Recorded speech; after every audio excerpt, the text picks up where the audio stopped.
오늘 함께 은혜 받으실 말씀은 잠언 18장 10절 말씀입니다. 잠언 18장 10절 말씀, 우리 한 목소리 읽겠습니다.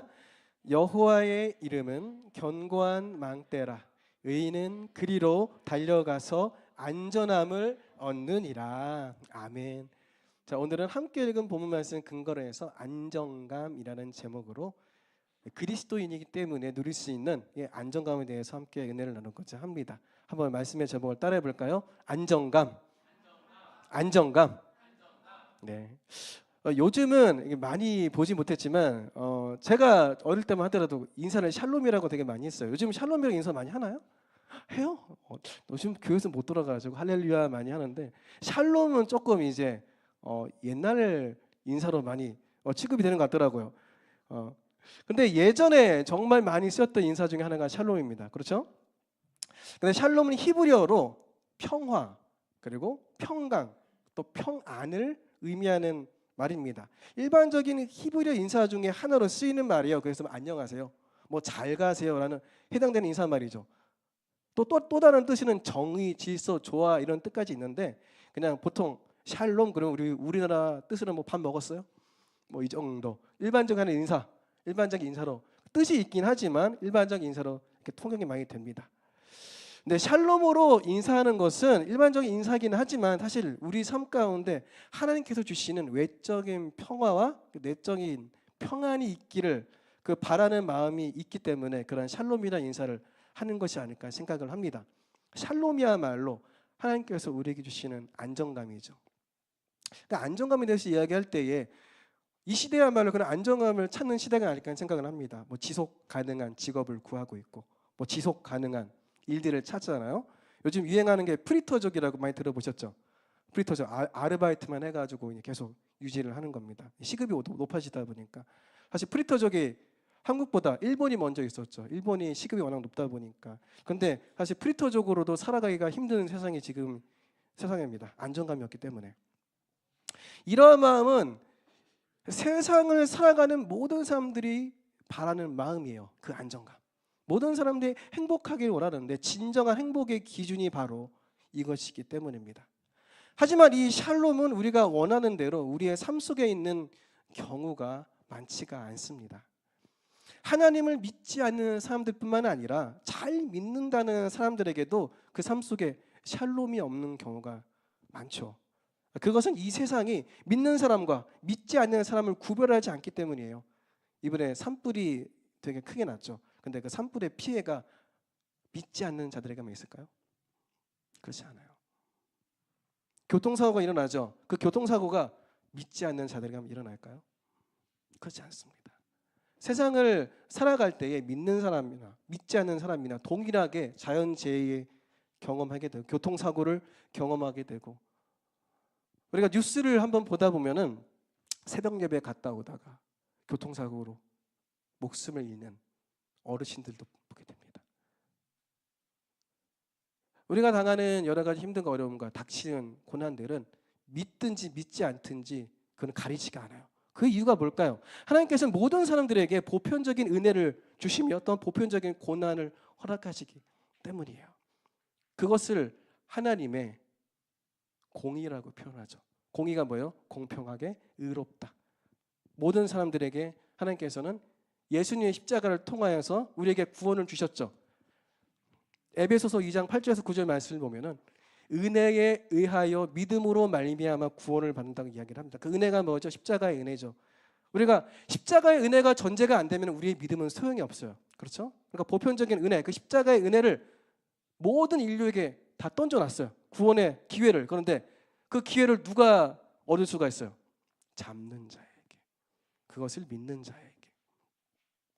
그렇기 때문에 모든 사람들에게 하나님께서는 보편적인 은혜를 주십니다. 또한 모든 사람들에게 보편적인 고난을 허락하시죠.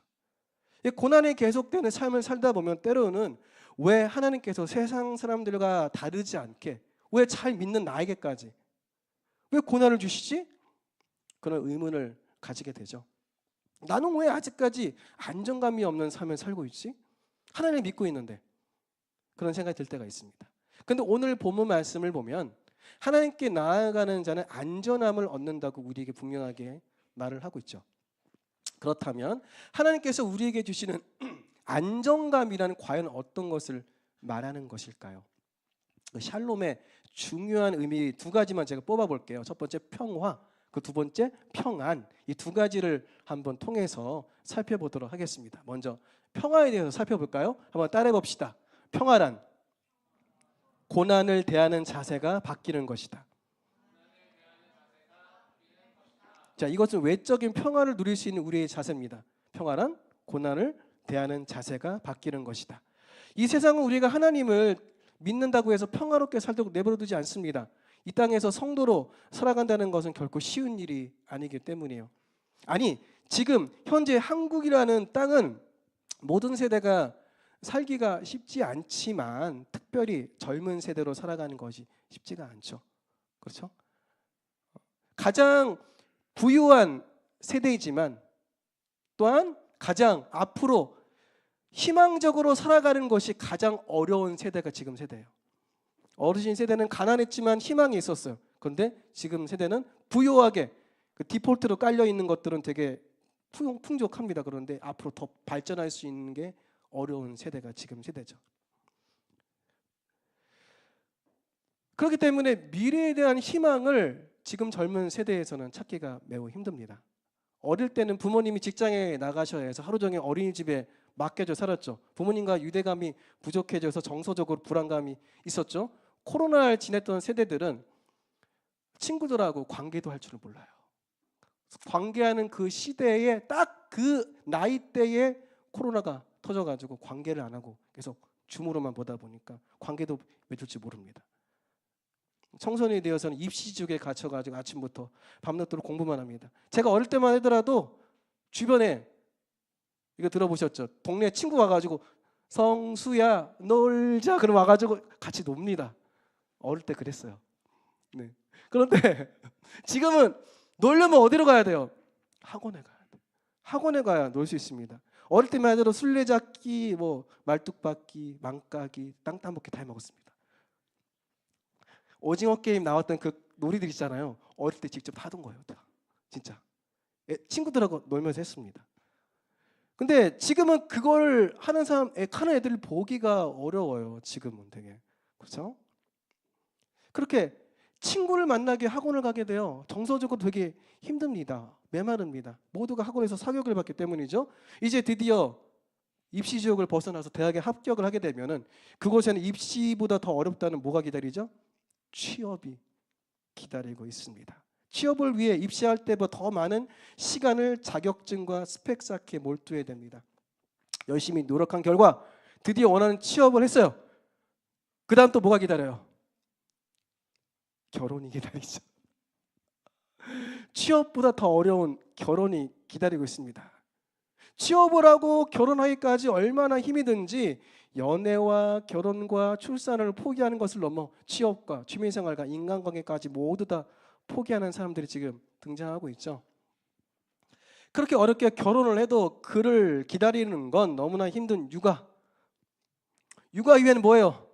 노후가 기다리고 있습니다. 얘기만 들어도 어때요? 갑갑하죠. 세상을 살아가는 게 쉽지가 않죠. 이 사이클에 해당되지 않은 사람이 얼마나 될까요? 아마 아무도 없을 거예요. 단순히 위에서 말씀드린 한국에서 태어났다면 보편적으로 겪어야 하는 어려움 그뿐만이 아니라 우리에게는 더욱 다양한 고난과 시련이 있습니다. 이렇게 세상은 우리가 하나님 안에서 평화를 누리지 못하게 만들어요. 고난과 역경의 연속인 우리의 인생 속에서 과연 우리는 어떻게 해야 될까요? 사도 바울은 하나님 믿는 우리 성도들의 삶을 주님이 오시는 그날까지 머나먼 신앙의 여정을 달려간다는 의미를 가져서 경주라고 말을 하고 있습니다. 히브리서 12장 1절 말씀을 보면은 이러므로 우리에게 구름같이 둘러싼 허다한 증인들이 있으니 모든 무거운 것과 얽매기 쉬운 죄를 벗어버리고 인내로써 우리 앞에 당한 경주를 하며 주님이 오신 그날까지 우리는 계속해서 믿음의 경주를 해야 한다. 그래서 그 경주라고 이야기를 하죠. 이 경주에는 두 가지 중요한 부분이 있습니다. 첫 번째가 뭐죠? 모든 무거운 것과 얽매기 쉬운 죄를 벗어버리는 것. 그 두 번째가 뭐죠? 인내로써 우리 앞에 당한 경주를 계속하는 것. 무거운 것과 얽매이기 쉬운 죄를 벗어버리는 것은 그것도 물론 쉬운 것은 아닙니다.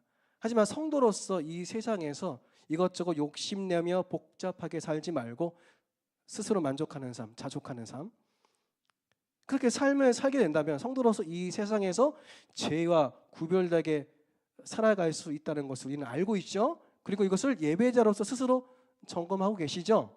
그렇죠. 그렇게 살려고 노력하고 있습니다. 그렇죠. 그런데 제가 주목하고 싶은 것은 두 번째 뒷부분이에요. 뭐가 등장을 하죠? 인내. 인내로서 우리 앞에 당한 경주를 계속하는 것. 인내는 뭘 이야기하죠? 우리의 의지를 이야기합니다. 세상의 현실이 우리가 하나님 앞에 평안하지 못하게 만들 때 우리는 뭐를 발휘해야 돼요? 제가 방금 어떤 단어를 얘기했죠? 인내. 뭘 발휘해야 되죠? 인내를 발휘하여 그 믿음의 경주를 계속해야 됩니다. 우리가 아까 찬양했잖아요. 대단한 믿음을 우리에게 바라시는 게 아니에요. 뭘 바라시죠? 인내를 바라시는 거예요. 인내로서 그 경주를 어떻게 하죠? 완주해야 돼요.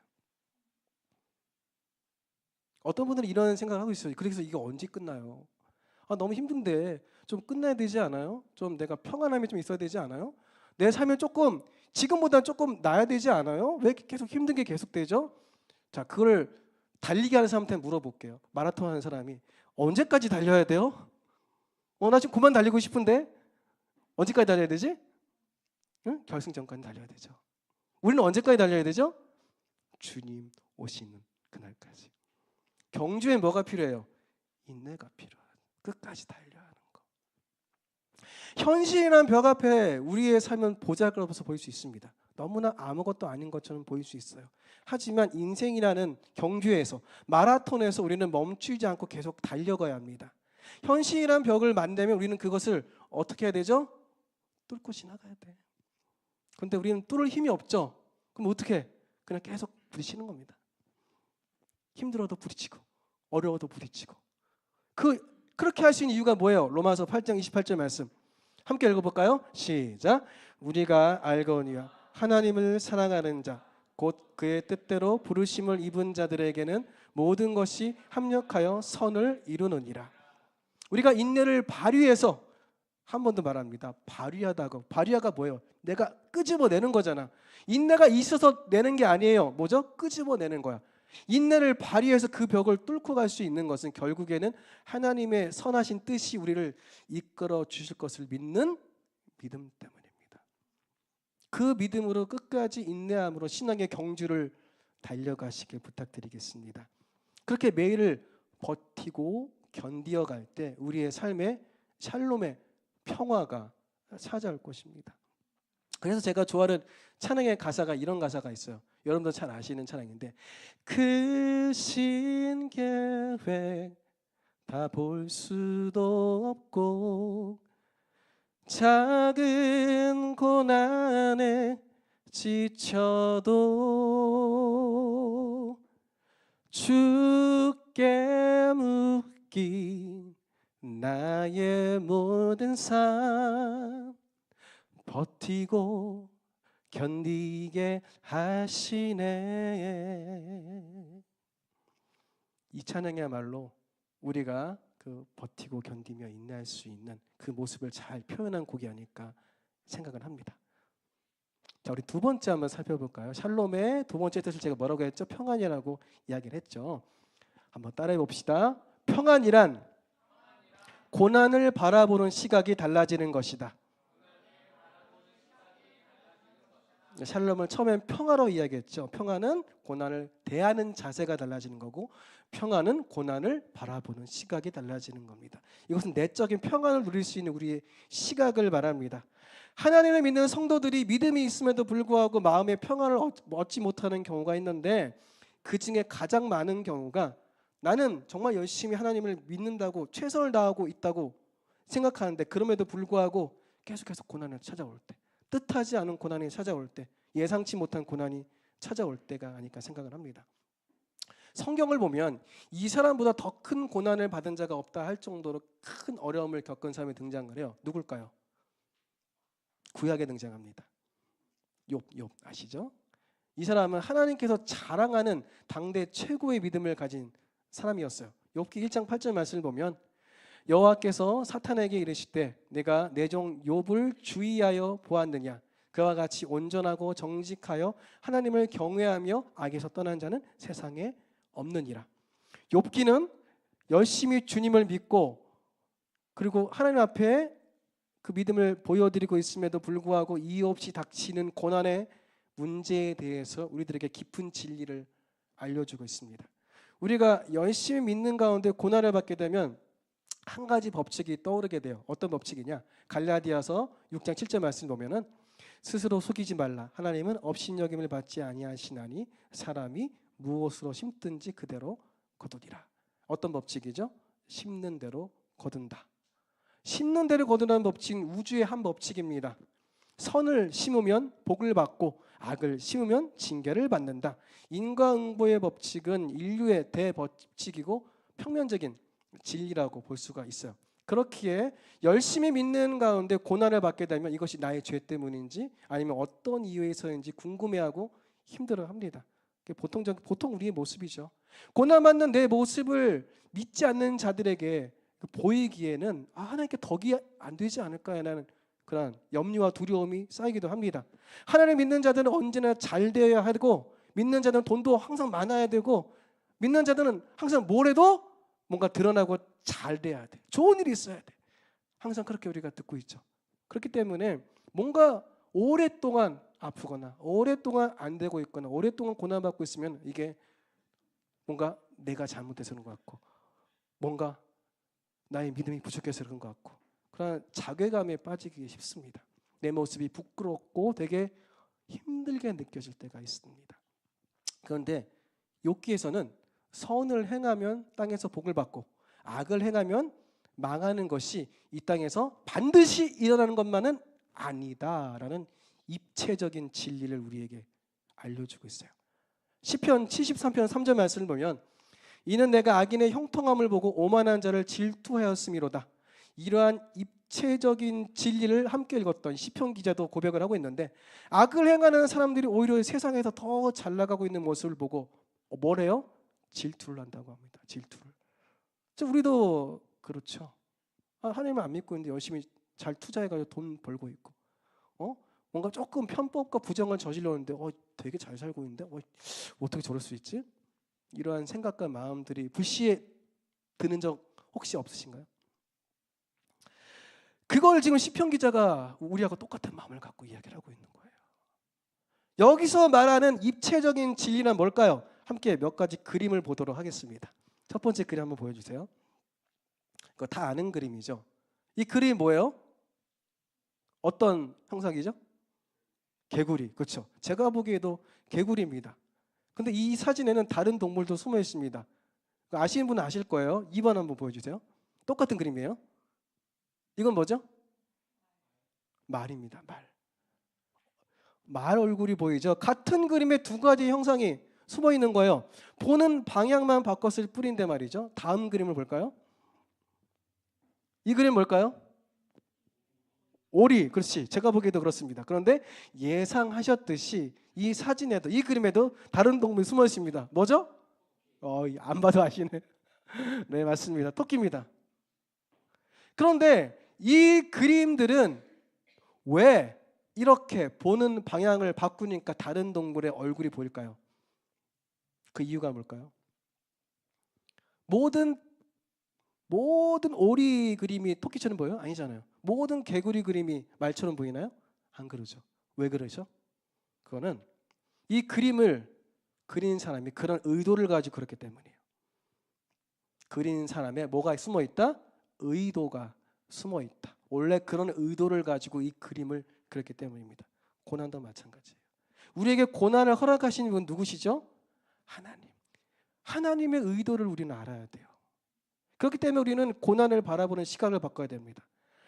선을 행하면 복을 받고 악을 행하면 징계를 받는다는 것은 제가 말씀드렸듯이 평면적인 진리입니다. 틀리지는 않아요. 하지만 한 면을 보여줄 뿐이에요. 그런데 욥기는 입체적인 진리, 하나님께서 우리에게 가장 원하시는 것이 무엇이냐에 대해서 이야기를 하고 있죠.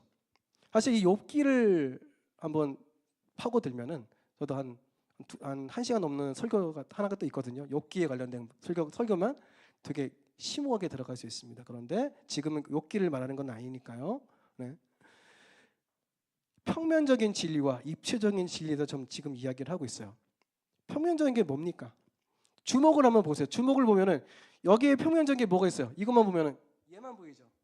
근데 사실 이게 주목의 전체 모습인가요? 아니에요. 얘도 있지만 얘도 있고 얘도 있고 얘도 있고 이 합쳐져서 이게 뭐가 돼요? 주목이 되죠. 근데 이 모습이 주목의 다른 모습이에요? 아니에요.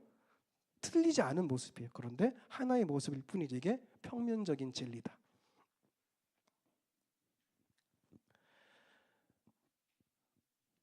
하나님께서 우리에게 가장 원하시는 것은 우리가 하나님 앞에 순전한 믿음으로 바로 서는 것입니다. 단순히 고난만 보고 왜 이런 고난이 나에게 닥치는지 평면적인 것만 봐서는 안 된다는 거예요.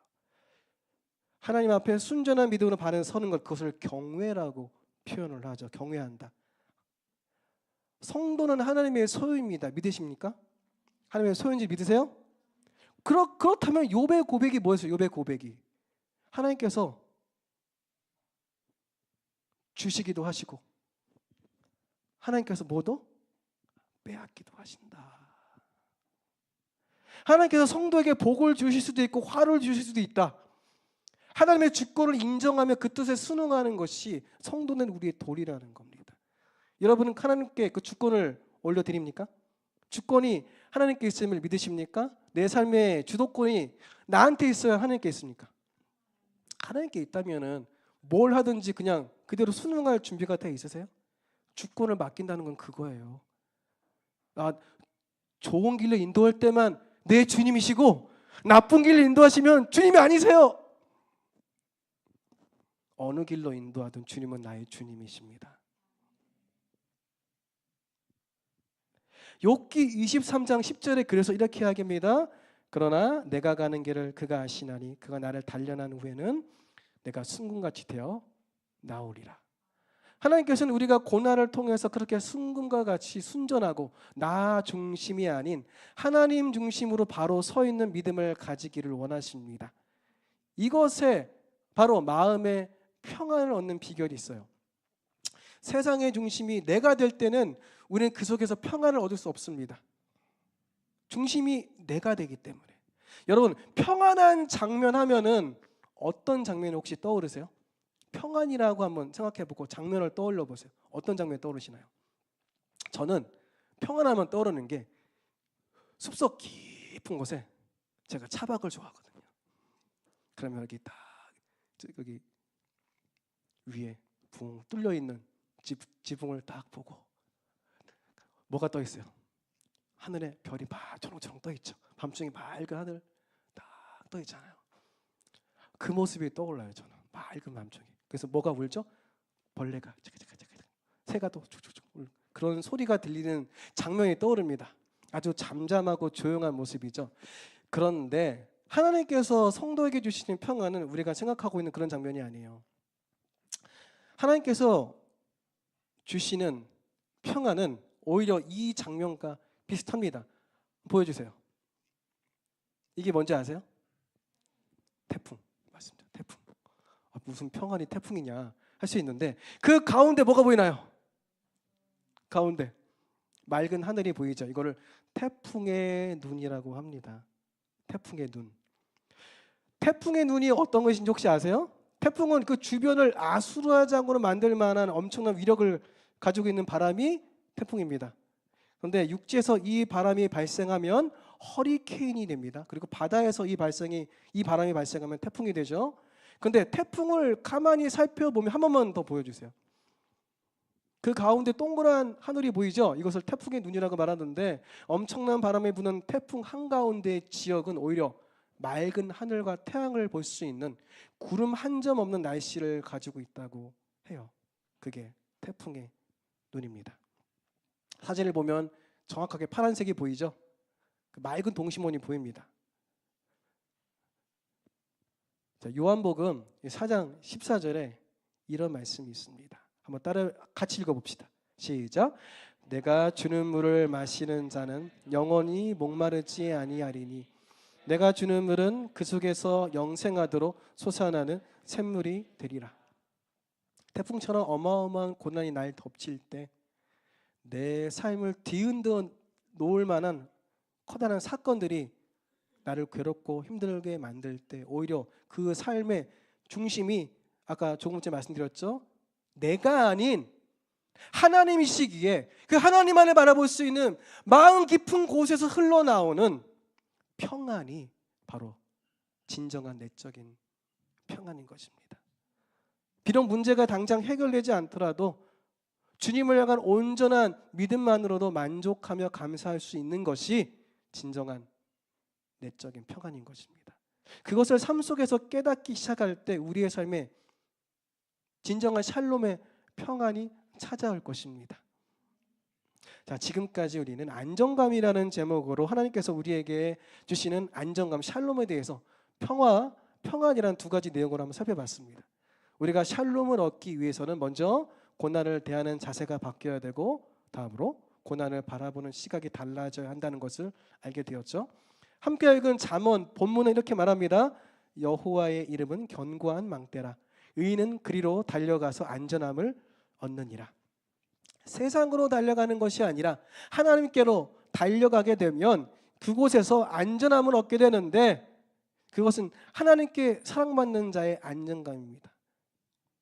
누구의 안정감이라고요? 하나님께 사랑받는 자의 안정감. 힘들고 어려울 때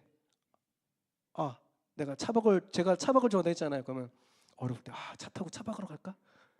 이게 아니라 하나님께 달려가서 기도하고 나의 모든 것을 내어놓는 것. 뭐 취미생활 하지 말라는 게 아니에요. 근데 여러분 취미생활이 여러분의 위로가 되고 평안이 되고 그 여러분의 감정을 이렇게 위로해 줄 수 있는 것이라면 잘못하면 그것도 우상이 될 수가 있어요.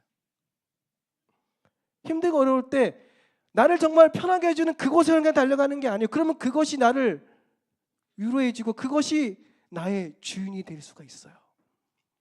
누굴 찾아가시나요? 누구에게 달려가시나요? 하나님께 달려가시나요? 하나님께 나오시나요? 월요일 날 바로 전날이 주일인데도 불구하고 이곳에 달려오신 여러분이야말로 그러한 믿음을 세워하신 분을 믿습니다. 네. 그렇기 때문에 하나님께 나아가는 자에게 주시는 그 평안을 진정한 평안을 누릴 수 있을 것입니다. 하나님께 사랑받는 자가 얻게 되는 평안. 그래서 예수님은 이렇게 말씀하십니다. 요한복음 14장 27절. 한 번 더 같이 읽어볼까요? 평안을 너희에게 끼치노니 곧 나의 평안을 너희에게 주노라. 내가 너희에게 주는 것은 세상이 주는 것과 같지 아니하리라. 너희는 마음에 근심하지도 말고 두려워하지도 말라.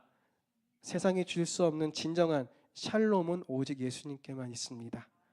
그것을 누리기 위해서는 예수님을 믿는 것에만 그쳐서는 안 됩니다. 삶의 자세가 바뀌어야 되고 보는 시각이 달라져야 합니다. 이제 2025년 3월이 끝나가고 있죠. 새해가 시작된 게 엊그제 같은데 벌써 한 분기가 지나갔네요. 빠르게 지나가는 세월 속에서 여러분은 지금 어떤 시간을 보내고 계시죠? 여러분이 힘들거나 안정이 필요할 때 여러분 오늘처럼 꼭 하나님께 달려가시기 바랍니다. 세상 사람들과 다름없는 일상, 오늘도 그렇게 사셨잖아요. 그렇게 살아내는 것이 쉽지가 않습니다. 그런 여러분에게 정말 대견하고 정말 훌륭하다, 그리고 정말 수고했다고 말씀드리고 싶어요. 하지만 그 속에서 겪게 되는 아픔도 여러분 감당해야 됩니다. 힘듦도 감당해야 됩니다. 왜? 하나님께 사랑받는 자의 안정감을 여러분은 가지고 있기 때문에. 하나님의 사랑을 받는 자의 안정감을 그렇게 오늘 이곳에서 다시 한번 하나님 앞에 나아가며 얻게 되시는 우리 모두가 되시기를, 그래서 우리 속에서 영생하도록 솟아나는 샘물이 되는 샬롬을 경험하시는 우리 모두가 되시기를 주님을 부탁드리겠습니다. 기도하겠습니다. 하나님, 오늘 우리에게 말씀을 통하여서 우리에게 주시는 하나님의 샬롬, 외적인 평화, 또한 내적인 평안이 어떤 것인지를 한번 살펴봤습니다.